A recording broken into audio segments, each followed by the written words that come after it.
Welcome to Movie Umpers. My name is Bob Sham. I am Angela. And the sounds you hear may be dogs. We like to talk about movies around here. Yes, movies. We're not doing shit like top 10 characters from Marvel Phase 4. We're not doing stuff like that. No. We'd probably get a lot more viewers if we did. Probably have more subscribers instead of the humble, consistent pace in which we're getting subscribers now. Though we might be like a little depressed if That's true. we're trying to do that pop culture bullshit all the time. Well, we're on purpose. Well, we do pop culture bullshit. Well, but it's like just from things all we don't, throughout time. But like things we don't, if we were doing things we don't want to do just to get likes, is what I mean. Well, yeah. I mean, we will be watching movies we may not want to watch sometimes. But, No, sure. But yeah. But like clickbait. We're not clickbait. This month's, I wouldn't even know how to be that. My life is centered around not making money. That's what I'm really good at. And like, there are not even to get into the weeds of things. There are times where there's situations where I'm handed checks and I just hand them to someone else. Like I can't even claim it's like a moral. I mean, it's hard to say, but I guess I'm just not driven. But I'm also fortunate because someone in this house makes money. But anyway, the theme this month is Portraits of the Artist, in which we analyze two particular and very different black leading men in film from both ends of film history. And I named the theme after this Criterion collection of the Paul Robeson portraits of the artist. That handsome man. This handsome fellow, a big time, maybe one of the biggest actors, especially black actors of his day. A labor organizer, made a lot in England. England? You know, the country of England. England? But that's what inspired the choice, the naming of this theme that we're doing this month. I mean, mostly it's Denzel month, but Mondays we're talking about Paul Robeson. Mm-hmm. And we're talking about the movie Jericho from 1937. It's an English film. England? And this is following another English film that Robeson did called Sanders of the River. Okay. Now, in this movie, we can't discuss we're only allotting like, four or five Robeson titles, because mostly it's Denzel month. Mm-hmm. But Sanders of the River, one we're not going to, is one in which Sanders is portraying a specific African tribesman. And he worked, as from what I read, he worked very hard, as we know Paul Robeson would, to represent a figure from, Africa in a positive and accurate way. Yeah. Well, Paul Robeson felt pretty good about it until he saw the movie in post-edit. And apparently the movie was edited around by the British production company, and he was very disappointed that the end piece of the movie ended up being more towards like the benefits of British colonialism, as opposed to the nobility of Black African history. So they kind of grifted him a little bit and changed the outward meaning purpose.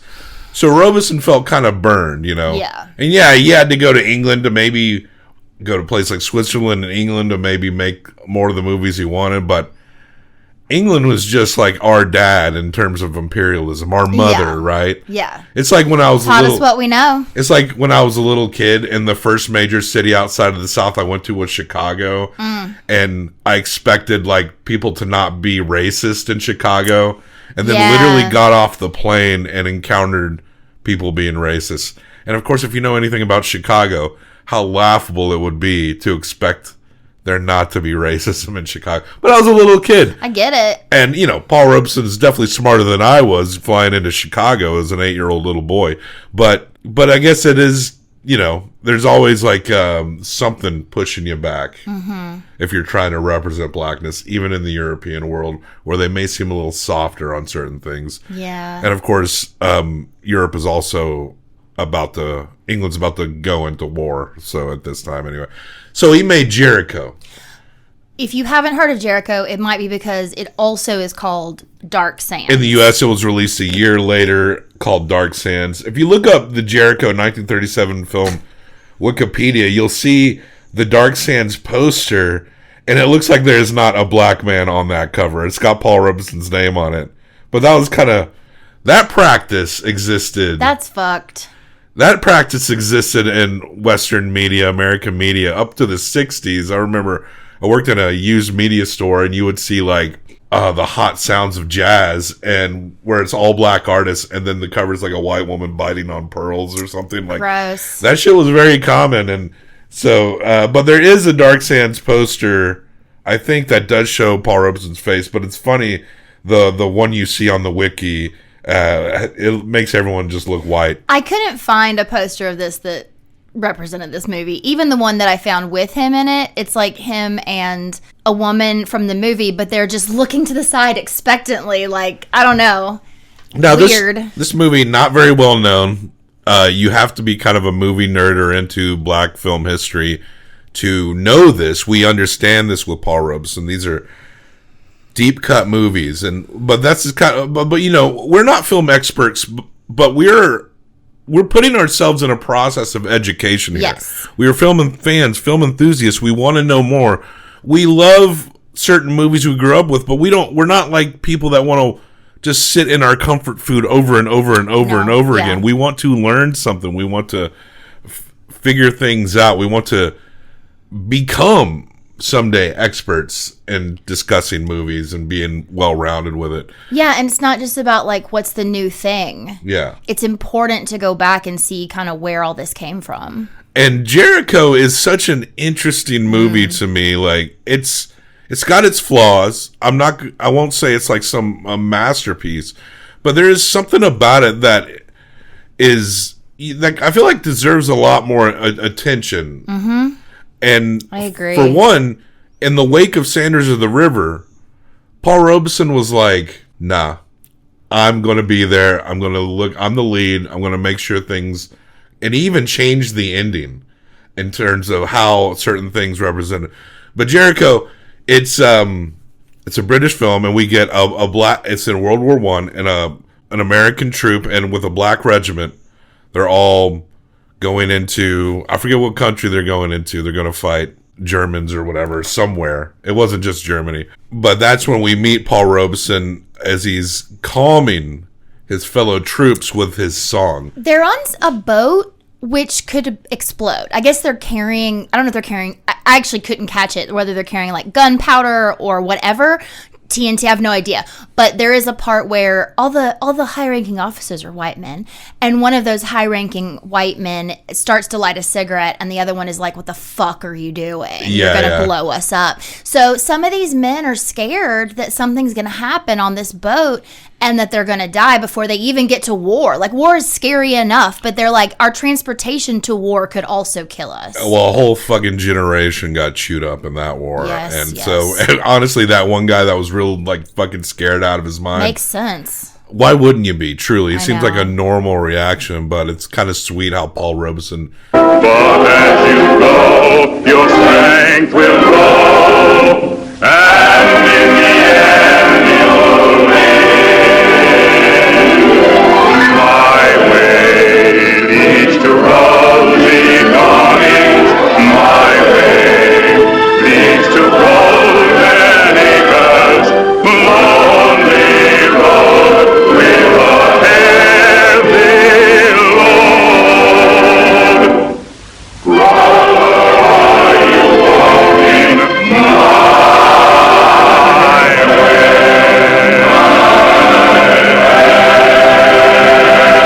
way? You know, we want heroes this particular week. We need heroes this week. Yes. We've seen a couple of Paul Robeson playing bad guys, Denzel being very much gray area, being gangsters. We want heroes this week. So, and we got it here in Jericho. Yeah, we did. And so it's really sweet when Paul Robeson's like soothing his fellow troops. The commanding officer, played by Henry Wilcoxon, he's one of the good whites. It's really... I know. It's really true. It's really funny though, because these are all supposed to be American troops. At first I thought these were like a Black American troop regiment that's kind of like just kind of in with some British troops, but no, they're all supposed to be American. Yeah. And some of these actors don't bother to change from their English No, they accents. do not. So that was a little confusing. But honestly, think about how when, like, remember that, what was that sniper movie with Jude Law in it? Where all the Russians sounded like German and on all the... I know what you're talking about. Or like everyone just had an English accent even though they were like... Anyway, it was like goofy. But so it's not like that's not unusual that we just inject familiar accents into people that wouldn't have them. But some shit goes down and the torpedo hits this ship. And things start going haywire. And these guys... and a lot of the troops get trapped in this area. And these two guys, and Paul Robeson and another guy... are trying to get the door open to get them out so they don't drown. And meanwhile, a British commanding... he's not British. He's supposed to be American. He commands one of their commanding officers to get everyone around them up and get them top deck. Mm-hmm. Some guy comes up, and he sees that they're trying to open this door, and he's like, no, we gotta go. We gotta go. And Paul Robeson's like, we cannot leave these people. Like 8 people will die if you don't open this door. And then he pulls a gun on him. He's like, orders an order. Paul Robeson basically pops someone, and he hits his head, and he goes down, but they manage to free it, so all those people are saved. He's so strong that he lifts the metal in front of the door. But he tries to help the commanding officer that pulled a gun on him, but he's dead. He hit his head, and it brained him. So they sit before their little military court, and they're very casual about it. It seemed like no one was really expecting anything bad to happen. Yeah, I think they thought, because they didn't consider what he had done to be out of malice. He was trying to save people. And Will Coxon's character, Captain Mack, yes, he was speaking on behalf. He's like, oh, he's a hero. He's very good for They've known each other morale. Since before the war. Yeah, but the head officer or whatever is like, when he gets him to admit that he decked his commanding officer, the head officer is like, well, you broke 2 rules here, so now you're going to get imprisoned, and we'll try you.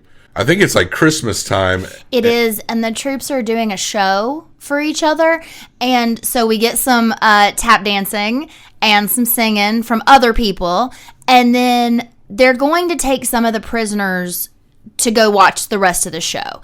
And the Officer Mack is visiting Robeson, and they're not going to let Robeson go because of what he's in trouble for. And Mack says, let him go, because he wants to just go sing with the boys one more time. I'll take responsibility for him. I'll take responsibility. His name is Jericho Jackson, by the way. That's his character's name. That's why it's called Jericho. Yes. And but as they're singing, he goes through a song, and then he notices that people are kind of relaxed, and he sees that there's a gun. Mm-hmm. Like a man's 3 feet from him with a gun. And sure enough, he grabs that gun, and he forces his way out, and he manages to make his escape off the ship. And he knows French, so he pretends to be a Frenchman, and he walks straight up and talks to officers. It makes sense that, they are around France there, so it makes sense because it's implied that when he escapes and he meets his little AWOL American buddy, who's played by Walter Fuller, and I'll get into him. He's a very interesting guy. I want to know, because I didn't have time to look him up, but yeah, he basically sneaks onto a boat he thinks he finds a drunk man on the deck, and so he puts that drunk man into his little boat that he had gotten out to this bigger boat, and so he takes off. And he thinks he's alone, but then this man crawls out from under the next morning and is like, where's my buddy? And very quickly just went, all right, we'll be friends. It was just very quick. I think this guy just went AWOL. I think he was a soldier. Yeah, he was also like, trying to get out. Yeah, he didn't want anybody to catch him either. They were like fugitives on the run. You sure found something that looks like a desert anyway. Give me the Riviera. Come on, let's get going. Where to? Oh, they're just walking till we find a town or a camp or something. Or nothing. Boy, you sure got what it takes to travel, and that's no sense at all. Pretty lucky to find his first aid kit on board. Yeah, we'll need it, too. So it makes sense that they're in France because it implies that they're up in, Northwest Africa somewhere. They want to go to the desert. Paul wants to go to the desert. Yeah, and that's where they end up. But this character of I said Walter Fuller. That's the producer of the movie. Oh. The actor's name is Wallace Ford. Wallace Ford. Now, Wallace Ford is an interesting guy. Apparently, that's not his real name, for one. He's an English-born, naturalized American. He's a vaudevillain guy. His name is Samuel Grundy Jones. Now, apparently, Samuel's upbringing was one of... he was like a delinquent. Okay. And then he came up and got into performance vaudeville. But there was one occasion where Samuel was hopping trains with an old friend of his. And that friend's name was Wallace Ford. Oh. And Wallace Ford fell off the tracks, fell in between some cars or something, and got killed, died while they were jumping trains. God. This is when he was, a ne'er-do-well, just bouncing around all over the place. When he went to, become a performer, he took his dead friend's name as his performing name. And Wallace Ford has actually played, a lot of characters similar to this, where like the very snappy kind of guy. And I actually kind of, in a modern context, I kind of, if I see like a comedic side bit character with someone, I might be a little more judgmental of it. Because it just seemed like, in the 80s and 90s, there seemed like it's just always. we were lousy with them. So I guess in our age group, it's just like we don't need any more of that. But there was something refreshing about this, and correct me if I'm wrong, but I'm trying to think of any instance in which a black dramatic lead has a white comedic sidekick. Now, we've seen plenty of white comedic sidekicks, but often paired with white dramatic leads. It's kind of... or it's all comedy. By the point of our lives, it's a true trope to have, like, a dramatic lead and, like, a comedic sidekick, but it's always, like... Imagine like Rob Schneider in Judge Dredd, the Sylvester Stallone movie. That's always like an example of it not needing to be there. Never saw the Blade movies. Did he have was Patton Oswalt? Wasn't Patton Oswalt in there? Was he the comedic sidekick? I haven't seen Blade in 20 years, but I loved it. But I don't recall there being a comedic. But I'm trying to think of this is a true instance here where. That's something that you don't, unless you think about it, is actually truly rare. Yeah. This black commanding lead, and then this guy who's just there to be a clown. But you think in a lot of instances it might be reversed, or at least Hollywood studios would more accept that dynamic in a reversal role. Yeah. But in this one, it's Wallace Ford is he is. He's the little white sidekick, and he's not. It's not like in. Oh, shoot. What's the one in the woods where he becomes Emperor Jones? It's not like Emperor Jones where he has this white guy who's his friend, but that white guy's also kind of slimy and like conniving and doing things. He's not comedy. Like a consigliere. Yeah, that's not the same. Like this truly is, he is his sidekick. The guy is pure goof. Yes, and he's also very little. And there's this one scene, so once they get to the desert and they're going kind of from town to town, like kind of grifting, like they're trying to like make money and then they move on. They don't really know where they're going. I know I talk about this a lot, but I love when people do things and show time in ways like they did in the desert here. So they have this shot of their feet. And they're walking, and they've got like boots and pants and like things wrapped around their legs. And then they're walking, and then it switches, and they've got like sandals and shorter pants, and they're walking. And then the next thing they've got like dresses or, and like no shoes. And so it's like, that they've been in the desert now for months at least, right? And they're kind of, as they go, they're kind of integrating themselves more into like the environment, but also they don't have anything. But then we see them come into a town riding on donkeys. And I just have to talk about... Camels. Oh, no, they were donkeys. No, they were donkeys because they trade up to camels. But the first time you see them on transportation, it is donkeys. And the donkey is the right size for the sidekick. The poor donkey that had to carry Paul Robeson... His feet were just about touching the ground. Deserves a humpy. He's a big man. He's a big man. And I truly was like, it felt like if you tried to ride one of our dogs. Like, it was ridiculous. I was like, what is he doing on that donkey? Well, it's stated that Jericho, before he went to war, studied medicine for like 3 years. Yes, he wanted to be a physician, and he didn't ever want to fight. That's actually a good moment too, where he's talking to Mac, and he's like, "These hands that I wanted to heal people with, I have been trained to murder, and this is not what I want."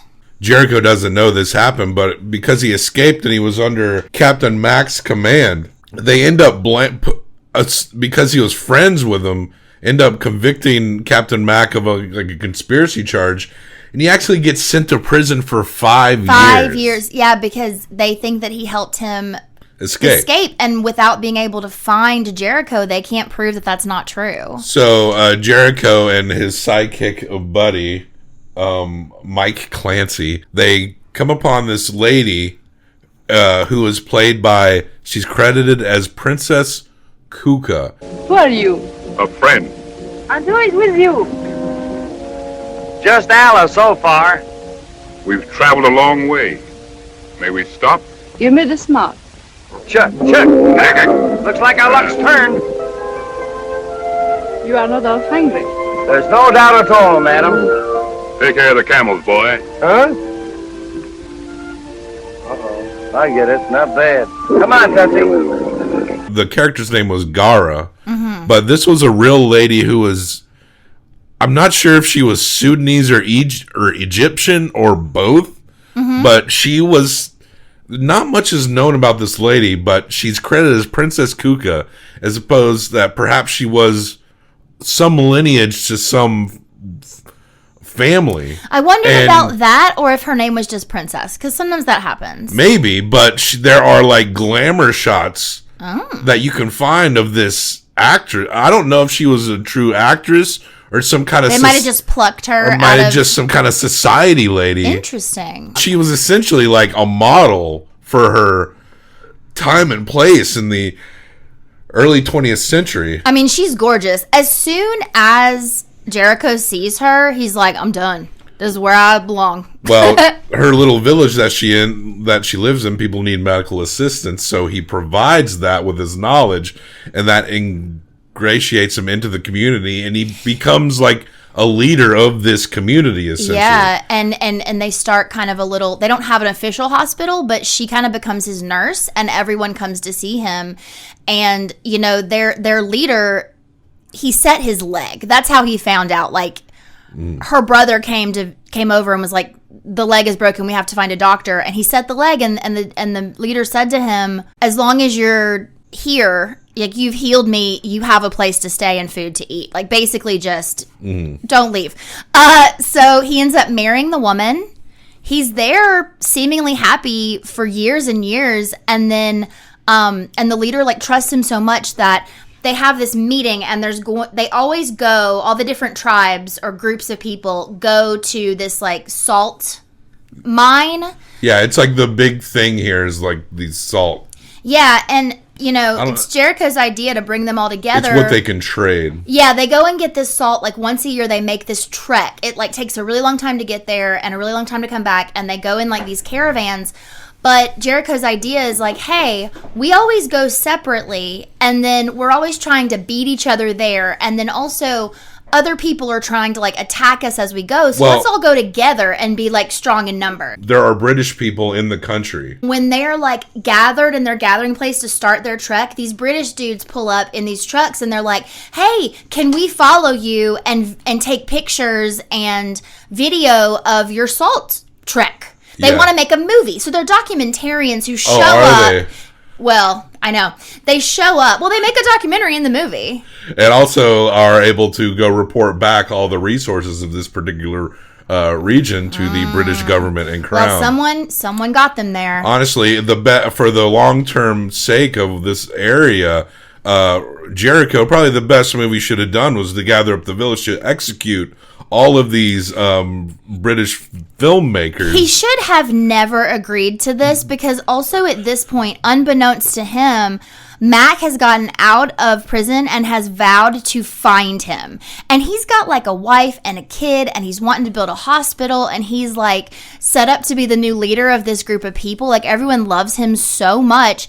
And as soon as these men show up with their cameras, I was like, Yeah. It's over. That's fucking it. Don't let them take pictures of you. But he thinks he got off scot-free. Well, But he's a even nice then, guy. He escaped from... He should be like, you can never put me on film. Well, he's a nice guy, so he doesn't do what's good for the country When he and executes them all. smiles- He actually, they all go and they go to this caravan. When he caravan smiles, do you just feel safe? 'Cause I do.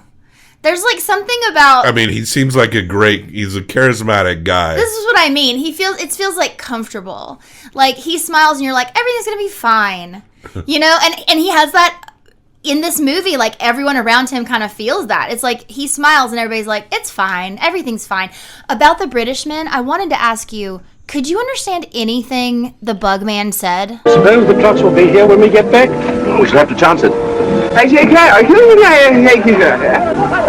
you. I think he's supposed to not be understood on purpose. That's what I thought too, but there's like a scientist with them who speaks a lot, but I couldn't understand a word. There's a guy that is like, even the captions are like belligerent. Yeah, I think he was supposed to be nonsensical. Yeah. I think you were supposed to not understand what he was saying. It was just a 'Cause bizarre little tact. I was rewinding his little lines, being like, "What the fuck did he say?" Yeah. And it's like, is this dude so English? I don't know what the fuck he's saying. He's got like some bizarre like regional... Dude's from way up north. They scout that there's some Moroccan bandits.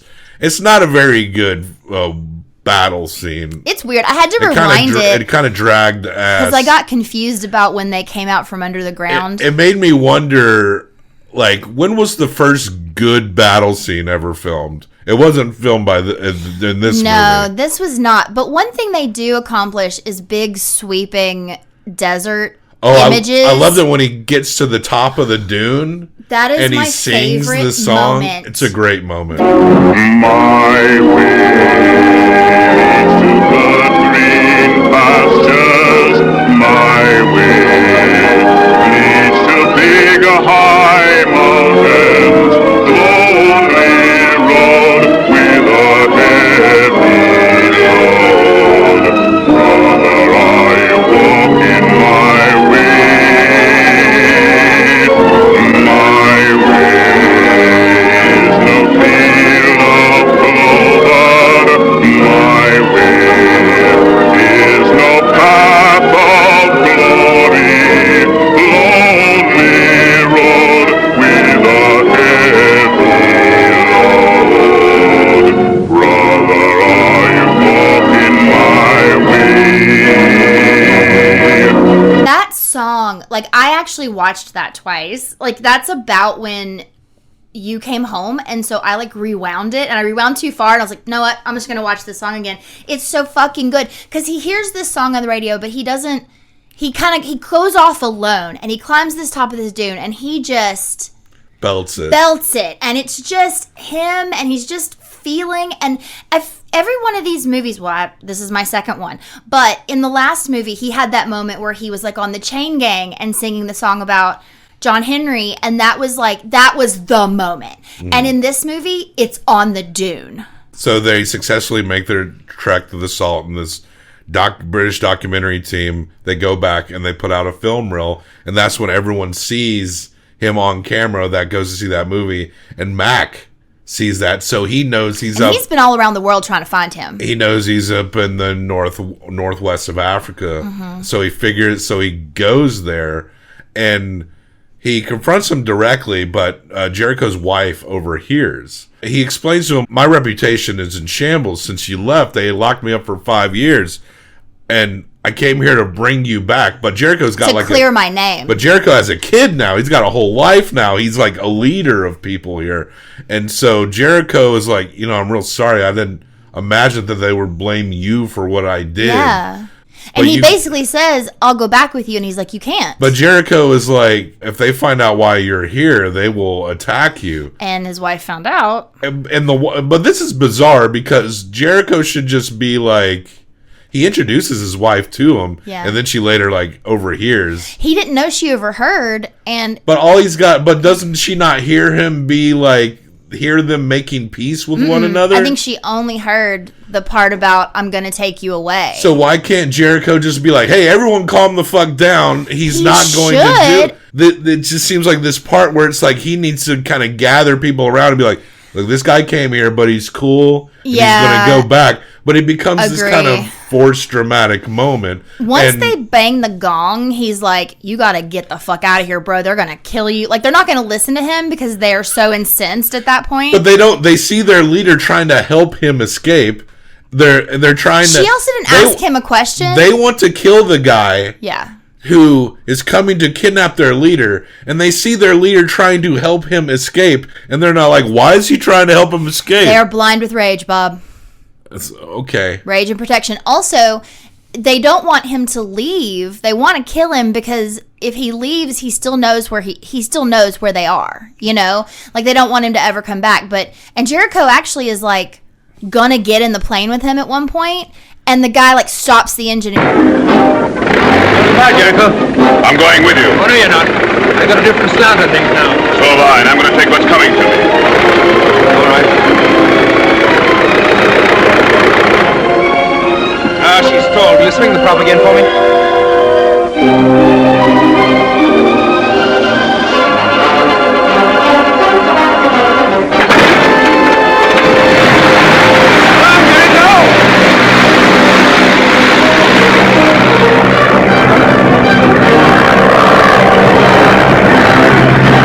That was a good love touch, that actually. moment. Like, you And- knew exactly what he was doing. Yes, and I was so glad that he took off in that moment when he saw Jericho's kid and his wife, and he saw what he'd made for himself. He remembered that they were friends. Now, and he realized that none of this was on purpose. No, the original ending to this was Yes.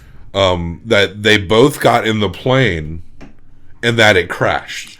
And then the tribes come up and Jericho dies defending Mac.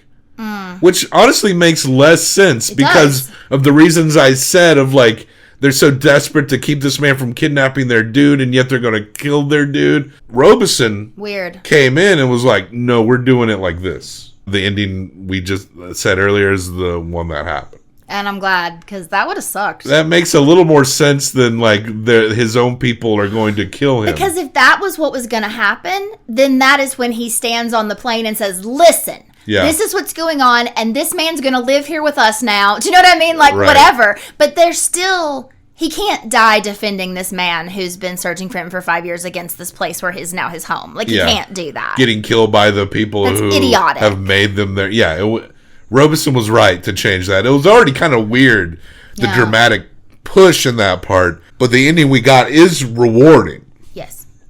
So Robeson, thank goodness Robeson was a little more paranoid from his Sanders of the River experience and made sure that shit was like a little more hopeful at the end. I liked it. And that is Jericho from 1937. Again, you can I'll send a link to it. These old movies, you can find them on YouTube. The one I found had Arabic subtitles, but I'll put a link and you can watch it there if you'd like. Or you can also get that handsome. I don't work for Criterion. I don't work for Criterion, but you can get this handsome collection of Paul Robeson's. Also has documentaries and such. Oh, and we didn't mention that his little friend died. Oh, that's right. When they were Sad fighting scene. the men who were trying to attack them on the salt trek. I do think Clancy is probably my favorite goofy sidekick character in movies, honestly. I think this is my favorite one that we've watched of Paul Robeson. It is, totally. This is my favorite one. If you're not sure, this is a good one to just watch it. Just check it out. It's really fun. It's easy to take in, too. It is. It is. Next week, our last Paul Robeson feature will be The Proud Valley, which has a lot more of we'll get more into Paul Robeson's labor organization and talk more about like what happened to him during the McCarthy era, which is pretty sad. I mean, Paul Robeson actually was a socialist and went all over the world, and we'll get more into depth on that next week for our last Paul Robeson selection. But let's judge this movie real quick. You give 1 through 5. I give 1 through 5 combined for best out of 10. What do you give 1937's Jericho, directed by Thornton Freeland? I want to give it a 4. Okay. I think it is the highest Robeson that I will go. I'm going to give it a 3.75. Okay. And there you go, hitting around the A-, sneaking in for, I think this is our first A Robeson feature, and it joins the ranks of American Gangster, Inside Llewyn Davis, Four Lions, and Nope. And I think it earns this spot. I'm certainly not against like any cultural representation of modern movies. Yeah. I kind of wish, go ahead and colorblind cast everyone so we can understand that, our biggest issues are not like this kind of surface identity things, Yeah. and that like just changing the color of someone is not necessarily indicative of representing a greater culture of an individual. And also studios seem to be more cynical, but I feel like when you do see black leads in a movie from fucking 1937, Yeah. that's not cynical. There's something that just seems to just kind of it represents something that it's kind of risen above. And Paul Robeson was an exceptional figure of his time that deserves to be more known today. Yes. And so I think that's why Jericho kind of stands out as we get deeper into Robeson's talkies era. And I think knowing a little bit of the background and the control he asserted to make sure things went in a certain way, it's kind of this movie represents more of a vision of the artist that we're studying here. Yeah. And so yes, the Proud Valley next week. But meanwhile, the heroism continues this week as we pick our Denzel selections. We're slapping our balls against the wall because Wednesday is Tony Scott's Man on Fire. Mm-hmm. So that'll be a fun one to discuss. All right. Until then, what is our sign off lately? Thoughts and prayers to the haters.